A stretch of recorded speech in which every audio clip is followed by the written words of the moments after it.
So before we get going, I wanted you to know what you're looking at, or what you will be looking at. My grandfather died on his birthday, his 102nd birthday, last year during the COVID crisis. I guess he kind of woke up by himself because none of us could be around him in the old folks' home. Looked around, decided there's no party here, so he went back to sleep and never woke up again so he could go to a different party. Kind of cool. He won life, lived 102 years, married the most brilliant, beautiful woman he'd ever met, raised 2 sons who likewise met and married the most beautiful women they had ever seen, and lived a nice long life, got to meet his great-grandkids. Couldn't have been better. Anyway, he worked in a little town in western Kansas, and he had an office that had been a bank building prior to it being his office. He was a bit of a pack rat. During World War II, he had worked in California on the analog computers on, bombers. The computers that helped the bombs land where they were supposed to. He was one of the technicians that taught the crews how to operate their computer tracking systems on B-17s and B-29s. So he was a tech from the 1940s.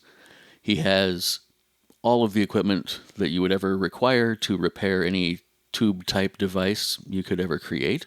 So therefore, he developed a love of the store Radio Shack.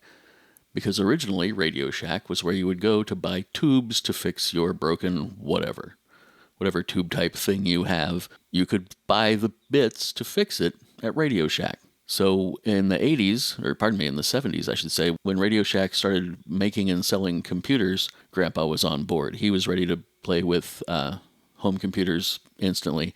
And since he was running a business, he used it for that. He actually put them to use, not just for programming text games, but for actually running a business.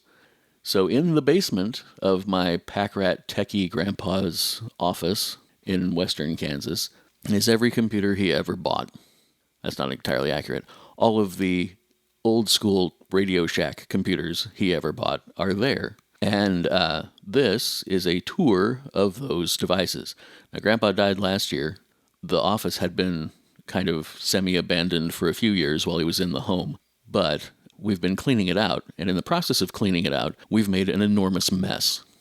Please don't judge my grandparents on the cleanliness of the building that they hadn't been in for 5 years. And we've been tearing things out and shredding things and throwing things away and finding treasures and putting them on the internet like this. So here is Grandpa's collection of TRS-80s and a few Tandy devices as well. I have another video about the color computers that I will put up shortly. Here you go. So here we are. This is an entire TRS-80 with the video display, the floppy disk, which, I don't know, is kind of functional as far as opening and closing goes anyway. Complete keyboard. The expansion cover is missing because it was probably attached to the same thing that this Model 1 is attached to. It's got the expansion interface and the video display and the computer itself, and even line printer 7. Interesting stuff. So logically, I guess, from the Model 1, we go to one of the Model 2s. There's the other Model 2 and its crate case thing. Again, keyboard, which this time is not the whole computer, obviously. We've got the Model 2 microcomputer with its one giant floppy drive for, giant floppy disks. But it also has this, which is the Model 2 disk system. I think number 3 here is unpopulated. I haven't opened it up to look. But 1 and 2 definitely are open and closed anyway, functional as this one is. Anyway, so there's an entire Model 2, I have the Daisy Wheel Printer 2 sitting on top of it, because why wouldn't you? There isn't a Model 3. I thought there was a Model 3, but there is a Model 4. It's kind of hard to read. TRS-80 Model 4D microcomputer system. It's got the 64K RAM upgrade. It's got an awful lot of dust on it. This one's the dustiest of the bunch. It has a cover down here in the cover pile, but didn't seem to have it on for very long. Right above it is its portable sibling, a TRS-80 Model 4P for portable.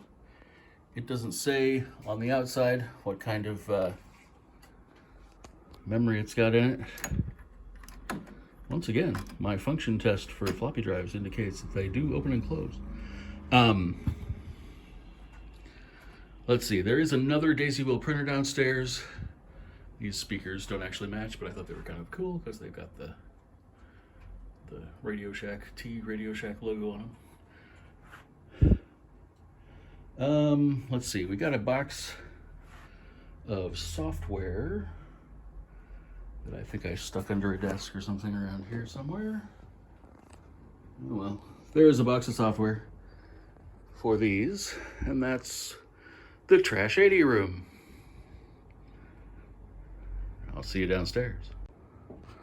Short pit stop on the way downstairs. Here's some boxes for things. The color computer is at home right now. I know how to make that work, so I'm trying. We have an actual honest-to-goodness Radio Shack bag with actual honest-to-goodness Radio Shack software and handy books like this in it. It's actually a Coca-Cola box, but still. The, what is this?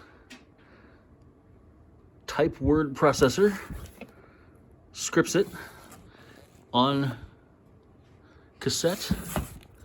We got user manual for level 1 basic, or level 1 microcomputer system anyway. And level 1 basic reference manual from Radio Shack. What's this one? Ooh, application software Sourcebook. And then there's stuff in here that I don't feel like pulling out at the moment. Okay, the next set of Tandy thingies, we have a Tandy 1000 TX on top of a Tandy 1000 TX.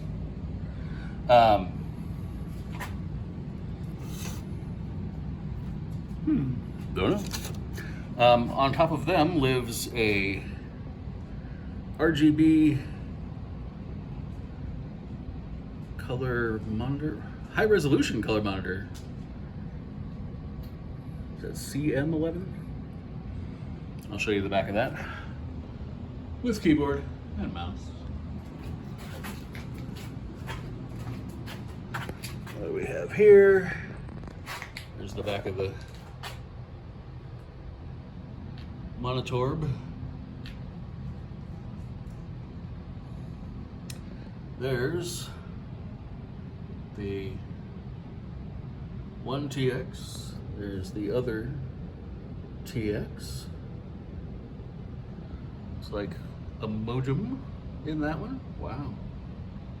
And they have, I think,